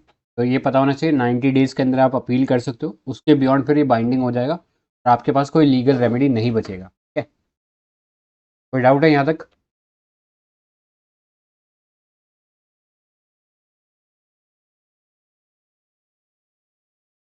ठीक है, आगे देखो लोक अदालत। तो अभी जस्ट हम लोगों ने डिस्कस किया था, ये ADR का पार्ट है और इसे बनाया गया था under the legal service authority act 1987। काम ये था कि लोगों को स्पीडी, चीपर और more amicable approach to resolving conflict जो है वो दिया जाए। तो अनलाइक अ ट्रेडिशनल कोर्ट, यहाँ पे आपको बहुत जल्दी डिसीजन मिल जाएगा, चीपर भी होगा बिकॉज यहाँ पे लॉयर्स जो है वो इन्वॉल्व नहीं होंगे, नॉर्मल पीपल आके अपना डिस्प्यूट बता सकते हैं और उसके बेसिस पे जो भी जो अथॉरिटीज़ है यहाँ पे उनको लगेगा उस हिसाब से वो डिसीजन देंगे, राइट। तो किस टाइप के केसेस यहाँ पे आ सकते हैं, civil cases, matrimonial cases, land dispute, partition property dispute, labour dispute and non compoundable criminal cases. ठीक है, तो आप लोग बताइए कंपाउंडेबल और नॉन कंपाउंडेबल ऑफेंसेस में क्या डिफरेंस होता है। कंपाउंडेबल ऑफेंसेस या नॉन कंपाउंडेबल का मतलब ऐसे ऑफेंसेस जिसके अंदर आप प्ली बार्गेनिंग कर सकते हो, राइट। जैसे देखा होगा ना कि कई बार होता है कि वो क्रिमिनल को बोला जाता है मूवीज़ के अंदर कि अगर आप एक्सेप्ट कर लोगे तो आपकी सज़ा कम हो जाएगी, राइट। तो such offences could be compoundable offences, right. I think ये नॉन कंपाउंडेबल गलत लिख दिया है, कंपाउंडेबल ऑफेंसेस होगा, मतलब ऐसे केसेस जहाँ पे आप प्ली बार्गेनिंग कर सकते हो, जो भी प्रॉब्लम है उसको कम करा सकते हो। ठीक है, जैसे अगर लेट्स से किसी ने मर्डर कर दिया तो मर्डर के अंदर आपके पास कोई प्ली बार्गेन नहीं होता, वहाँ पे अगर आप एक्सेप्ट कर लोगे तो भी आपको जितनी सज़ा है उतनी ही मिलेगी, ठीक है। लेकिन कुछ ऐसे केसेस होते हैं जहाँ पे अगर आप एक्सेप्ट कर लेते हो तो आपकी सज़ा कम कर ली जाती है, राइट।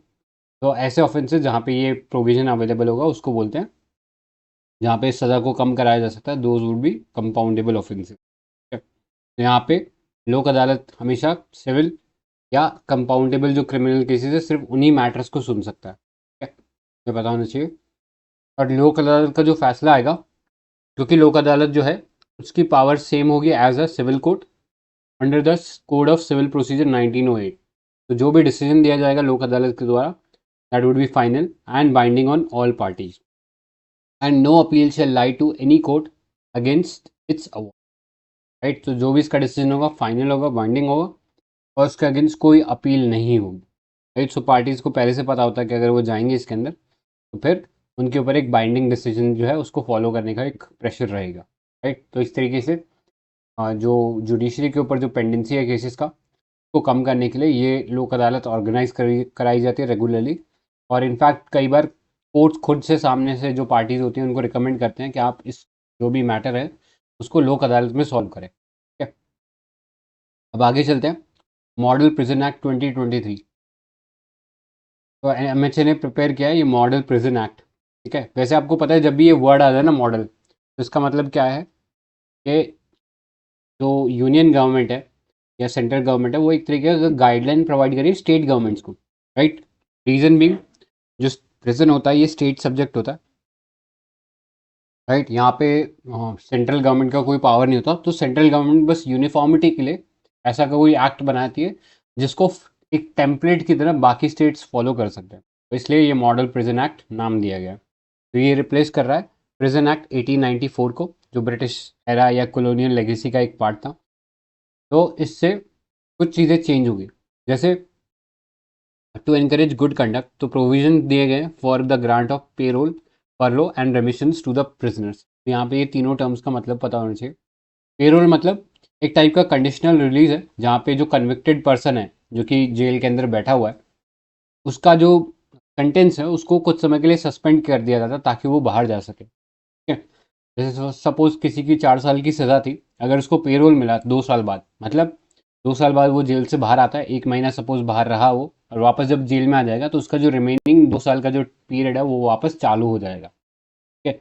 यहाँ पे सेंटेंस जो है केवल सस्पेंड हुआ है, राइट। नेक्स्ट आपके पास है फरलो। तो फरलो में क्या होता है, अगर किसी पर्सन का बहुत लॉन्ग टर्म इम्प्रिजनमेंट है तो उसको अगर फरलो दिया जाता है तो ऐसे में उसको जो लीव मिला है जेल से वो जो पीरियड है वो उसके सेंटेंस में से कम हो जाएगा, राइट। फॉर एग्जांपल हाइपोथेटिकली मान लो 4 साल की सज़ा थी, एक पर्सन को 2 साल बाद फरलो मिलती है और 1 साल तक वो बाहर रहता है, तो ऐसे में उसकी सज़ा जो 4 साल की थी उसमें 1 साल जो है वो बाहर रह रहा था, राइट। तो उसमें कंप्लीट हो जाएगा, तो इफेक्टिवली जेल में उसका जो टर्म है केवल 3 साल का बचेगा, राइट। तो वापस जब जो जेल में आएगा तो उसे सिर्फ 1 साल तक जेल में और रहना पड़ेगा, तो ये चीज़ पता होनी चाहिए।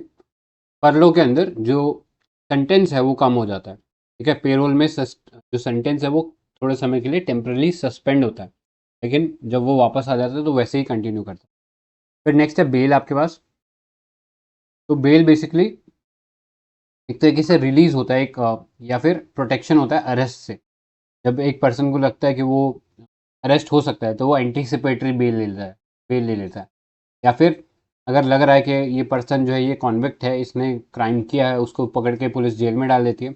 जेल के बाद जुडिशरी जो है उसे जुडिशियल कस्टडी में डाल देती है जब तक कि वो मैटर का जो ट्रायल है वो चल रहा होता है। तो ऐसे में अगर वो पर्सन बाहर आना चाहता है तो उसको बेल लेना पड़ेगा, ठीक है। तो बेल है कन्विक्शन होने से पहले का काम, जब आपको बाहर आना है जेल से, और कन्विक्शन होने के बाद आपके पास पेरोल या फरलो बचता है, ठीक है। तो दोनों में डिफरेंस क्लियर है तीनों पॉइंट्स में, पेरोल, फरलो और बेल में। कोई डाउट है किसी को? हाँ सर, ये परोल और फरलो डिसाइड कौन करता है? बेल तो कोर्ट डिसाइड करता है, लेकिन परोल और फरलो कौन डिसाइड करता है? तो प्रिजन्स जो होते हैं ना, प्रिजन ऑफिशियल्स वही डिसाइड करते हैं। So it is an executive action, not a judicial action, right? correct. Okay, thank you. आगे चलते हैं फिर। देखो हमारा जो जुडिशियल सिस्टम है या जो क्रिमिनल जुडिशियल सिस्टम है हमारा, उसका एम क्या है? उसका एम है एक तो जो विक्टिम है जिसके साथ कोई ऑफेंस हुआ है उसको न्याय दिलाना, जस्टिस दिलाना, और दूसरा जिसने क्राइम करा है जो विक्टिम है उससे बदला लेना नहीं है, मतलब रेट्रीब्यूशन नहीं है, रिफॉर्मेशन है। जो गुनहगार है उसका आपसे बदला नहीं लेना है, तो रिफॉर्म करना है ताकि वो बेटर इंडिविजुअल बने। सच में एम यही है, उनका एटीट्यूडनल चेंज होना चाहिए।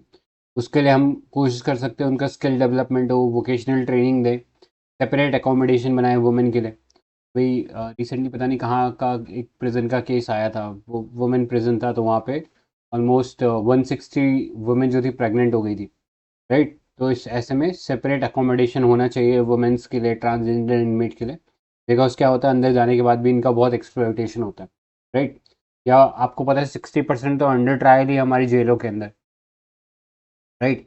अब ऐसे लोग जिनके ऊपर सिर्फ शक है कि ये शायद ऑफेंस करे हो सकते हैं, ऐसे लोगों के आप जो हार्ड क्रिमिनल्स हैं, जो हार्ड एंड क्रिमिनल्स हैं उनके साथ रख रहे हो, ऐसे में या तो इनका एक्सप्लॉयटेशन होगा या ये भी उनके जैसे बन जाएंगे, right?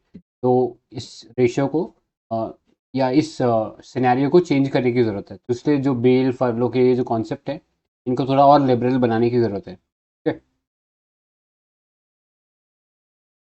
Next, use of technology in prison administration. अभी आपको पता है प्रिजन में से जब भी कोई कैदी होता है, राइट, जिसको जुडिशियल कस्टडी में रखा है, उसको जब भी हियरिंग होती है उस दिन लाना पड़ता है। अब जेल से उठा के एक प्रॉपर वैन लगाई जाती है, उसके साथ 5-10 सिक्योरिटी गार्ड्स भेजे जाते हैं, फिर वो बंदा आता है जेल के अंदर, कोर्ट के अंदर आता है, कोर्ट के अंदर कई देर प्रोसीडिंग चलती है, फिर उसको वापस ले जाते हैं, फिर वो अगली हियरिंग पे फिर आता है, राइट? तो ये एक बहुत लॉन्ग टीडियस प्रोसेस है और इसमें बहुत सारा टाइम, पैसा और ह्यूमन रिसोर्सेज लगते हैं। इसको ओवरकम करने के लिए हम क्या कर सकते हैं? हम सीधा वीडियो चैट लगा सकते हैं। वो जो क्रिमिनल है वो सीधा कोर्ट में बैठा बैठा, सॉरी जेल में बैठा बैठा वहीं से ही जो भी प्रोसीडिंग है उसमें पार्टिसिपेट कर सकता है। ऐसे में हमारा भी पैसा बच जाएगा, कोर्ट का भी टाइम बच जाएगा। कई बार क्या होता है वो लोग जो पुलिस वाले होते हैं, प्रिजन वाले, उसको लेके ही नहीं आ पाते, तो ऐसे में अगली डेट पड़ जाती है फिर तो ये बहुत सारे इश्यूज़ हैं जिसको अगर हम मॉडर्न टेक्नोलॉजी का इस्तेमाल करें तो श्योरली कम कर सकते हैं, ठीक है? बाकी और चर्चा बाद में करेंगे, अभी तो प्री के लिए पढ़ रहे हैं, राइट? नेक्स्ट, हम ये जो मॉडल प्रिजन एक्ट है, this will tend to reform the prison act of 1894, prisoner act 1900 and transfer of prisoner act 1950, ठीक है? ये जो प्रिजन एक्ट 1894 का था इसके बारे में थोड़ा पता होना चाहिए। पहला लेजिस्लेशन था for the management and administration of prisons in India. फिर आपको पता है प्रिजन जो है स्टेट सब्जेक्ट है, राइट? और ये जो था प्रिजन एक्ट जो था ये रिकमेंडेशन पे आया था on the prison discipline committee appointed by Lord Macaulay 1936, ठीक है? तो ये याद रखना है। और इसमें डिफाइन किया गया था प्रिजन क्या है, राइट? तो उतना जानने का हमारे लिए इम्पोर्टेंस है नहीं, ठीक है? अब इसके अलावा आई डोंट थिंक कुछ इम्पोर्टेंट है इस पार्ट में, we can skip that, move ahead into other important news. तो यहाँ पे देखो आर्टिकल 142 है, बहुत ही फेमस आर्टिकल है। इसके बारे में यूपीएससी ने 2019 के अंदर पूछा था, ठीक है? वर्बैटिम पूछ लिया था कि आर्टिकल 142 है क्या, ठीक है? तो यहाँ पे देख लो, article 142 provide supreme court power to do complete justice. Complete justice का मतलब है कि यहाँ पे अगर कोई जस्टिस को पूरी तरीके से डिलीवर करना है सुप्रीम कोर्ट को, तो वो वहाँ पे जो एग्जीक्यूटिव या जो लेजिस्लेटिव का जो पावर है उसमें भी ट्रांसलेट कर सकता है, राइट? वैसे तो आपको पता है सेपरेशन ऑफ पावर है, जुडिशरी अपने डोमेन में रहता है, लेजिस्लेशन अपने डोमेन में रहता है और एग्जीक्यूटिव अपने डोमेन में रहता है। लेकिन under article 142 supreme all powerful बन जाता है, मतलब सबसे पावरफुल बॉडी बन जाता है। और यहाँ पे अगर उसे कोई लॉ बनाना पड़ता है तो लॉ भी बना सकता है, अगर उसे कोई एग्जीक्यूटिव एक्शन लेना है तो वो भी ले सकता है, ठीक है? अभी एक मैटर में लिया था, वो मैटर हमारे लिए इंपॉर्टेंट नहीं है, बस ये याद रखना। आर्टिकल 142 मतलब कंप्लीट जस्टिस। यहाँ पे सुप्रीम कोर्ट जो है यूसर्व कर सकता है पावर, यूसर्व मतलब या फिर सब्ज्यूम कर सकता है power of legislation and executive. Next है डॉक्ट्रिन ऑफ, ड्यू प्रोसेस इसी से रिलेटेड होता है ना? ड्यू प्रोसेस मतलब कि कोई केस है, उसको एक तो होता है procedure establish by law, right? क्या लॉ में लिखा है वर्बैटिम उसको देखना, ठीक है, या उसको इंटरप्रेट करना। लेकिन ड्यू प्रोसेस लॉ है कि उसके पीछे की मेंटालिटी क्या थी, राइट? तो वो नेचुरल जस्टिस वाला चीज़ आ जाता है। आर्टिकल 142 थोड़ा डिफरेंट हो गया, इट्स लाइक उस चीज़ को इम्प्लीमेंट करना, ठीक है, ड्यू प्रोसेस ऑफ लॉ को ऐसे बोल सकते। अब आगे चलते हैं। नेक्स्ट है डॉक्ट्रिन ऑफ प्रोमिसरी अपोस्टल। तो ये doctrine of promissory apostle important है, अभी रिसेंटली न्यूज़ में था। तो अग्निपथ का जो केस था उसके अंदर एक प्लेंटिफ था, प्लेंटिफ मतलब जो पार्टी था, एग्रीव पार्टी, उसने बेसिकली बोला कि हम लोग डॉक्ट्रिन ऑफ प्रोमिसरी अपोस्टल का इस्तेमाल करें। तो प्रोमिसरी अपोस्टल का मतलब क्या होता है? ये जनरली कॉन्ट्रैक्चुअल जो लॉज होते हैं उनमें इस्तेमाल होता है। फॉर एग्जाम्पल, पार्टी ए ने पार्टी बी के साथ कॉन्ट्रैक्ट किया, ठीक है, तो इसने बोला होगा कि आप ये बी को बोला होगा आप कुछ काम कर दो, उसके बदले में मैं आपको पैसे दे दूंगा। लेकिन अब बी ने काम कर दिया है, लेकिन अब ए पैसे देने से मना कर रहा है।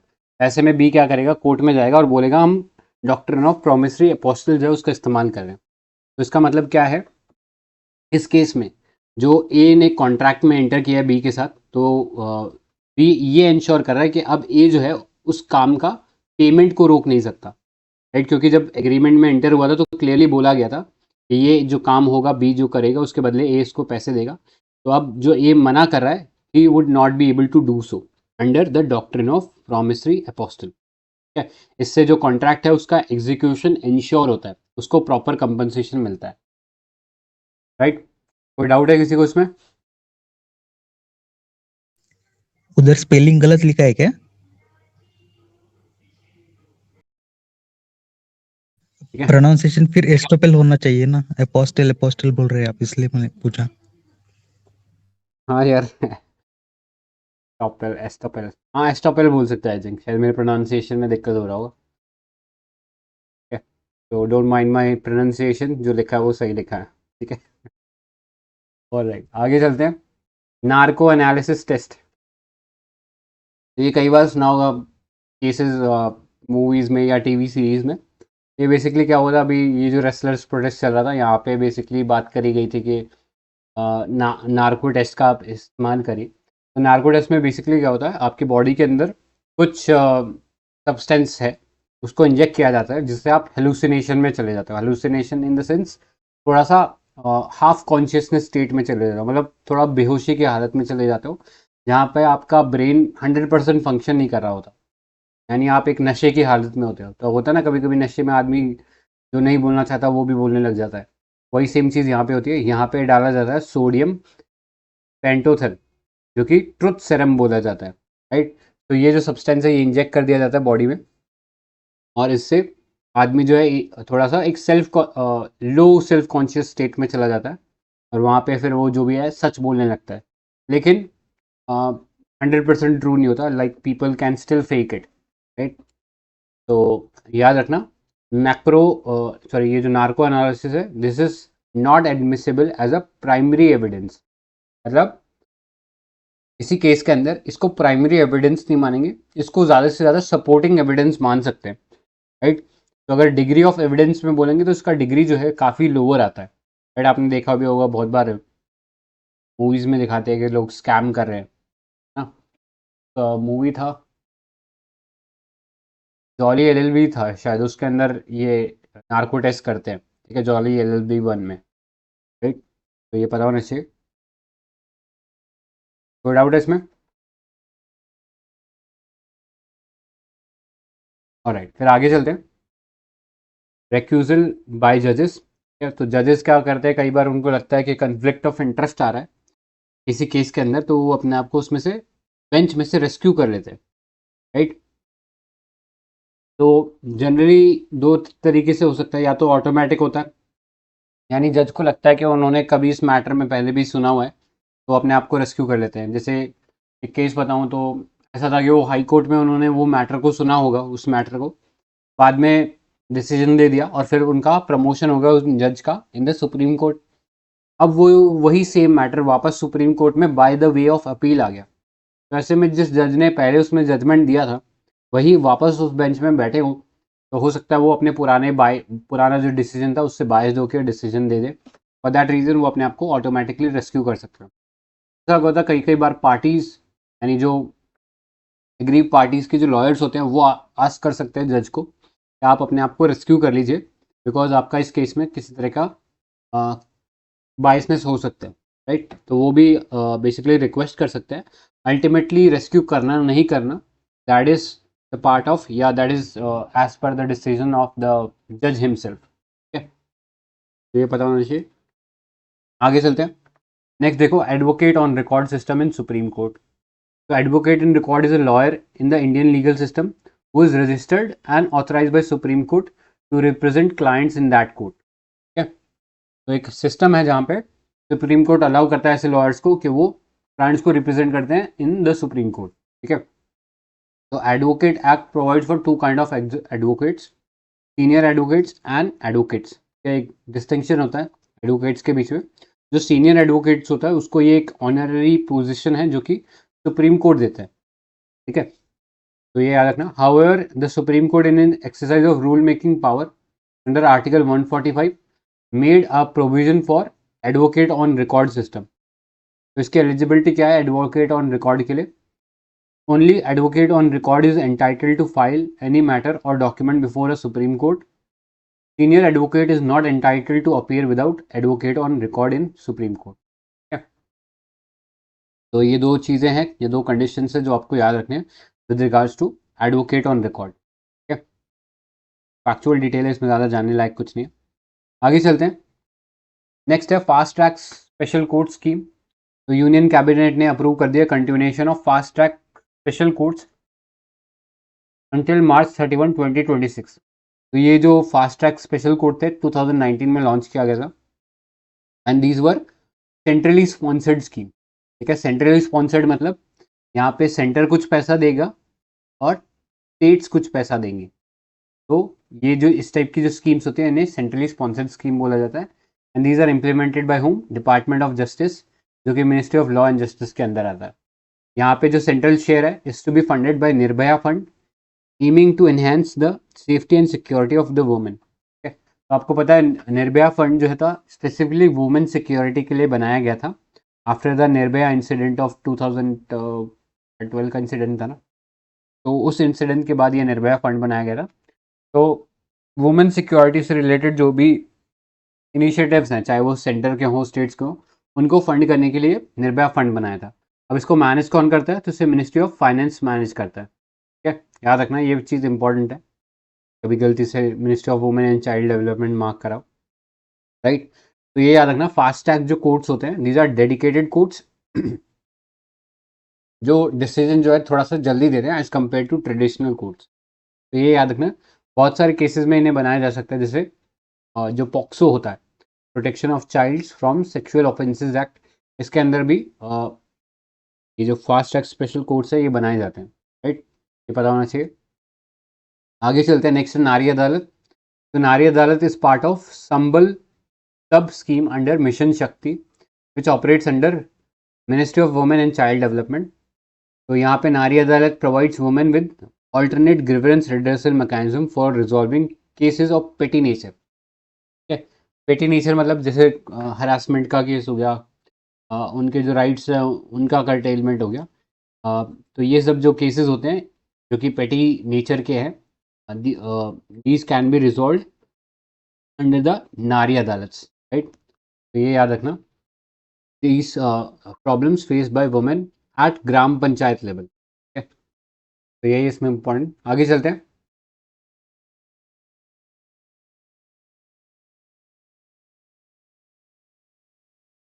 नेक्स्ट है न्याय विकास पोर्टल। तो Nyaya Vikas portal has been created by ministry of law and justice for monitoring the implementation of centrally sponsored schemes for development of infrastructure for judiciary. ठीक है, तो एक मेजर चैलेंज ये भी है हमारी जुडिशरी में इतना बैकलॉग होने का, कि जो जुडिशियल इंफ्रास्ट्रक्चर है अभी काफ़ी प्रिमिटिव है, राइट।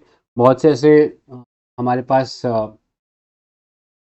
बेसिकली कोर्ट रूम्स है जहाँ पे प्रॉपर इंटरनेट नहीं है या प्रॉपर कंप्यूटर फैसिलिटीज़ नहीं है, प्रॉपर डिजिटलाइजेशन फैसिलिटीज़ नहीं है, राइट।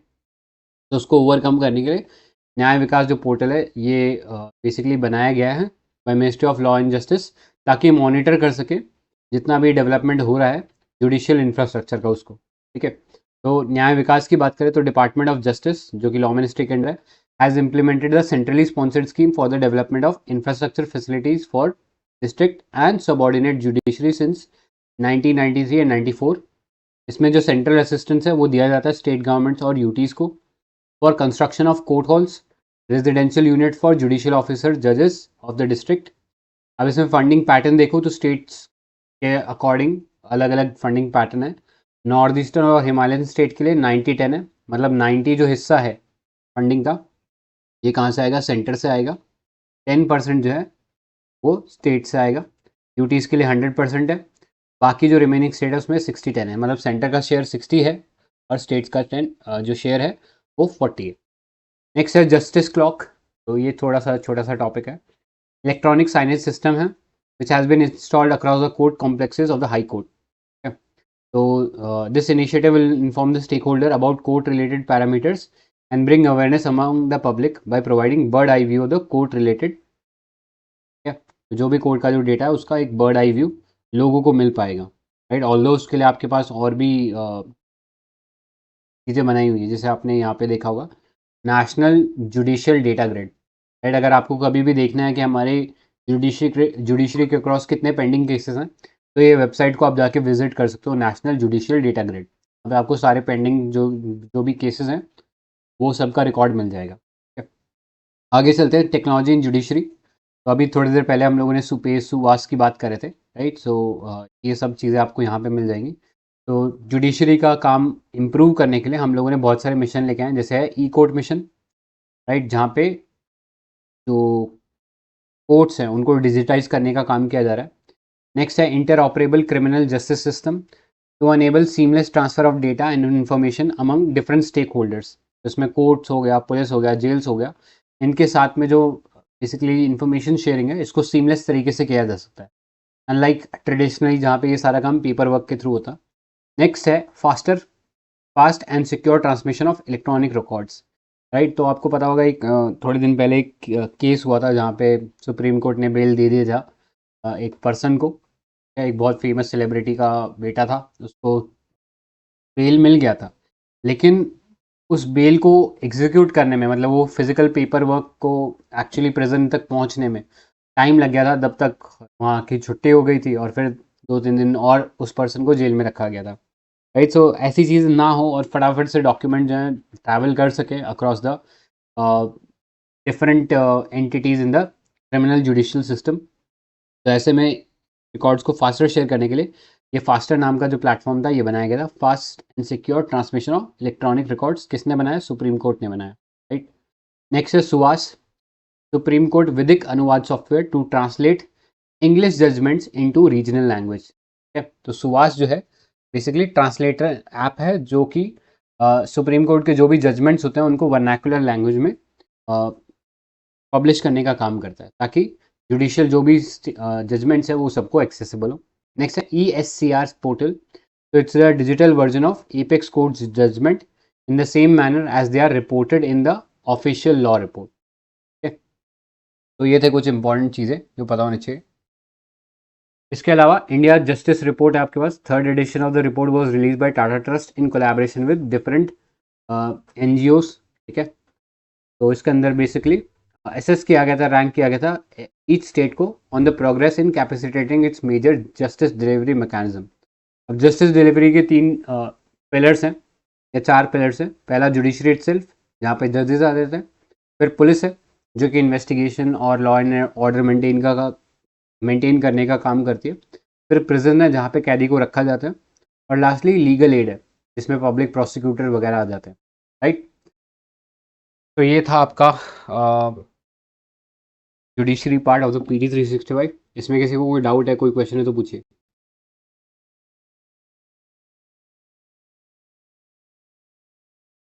No sir.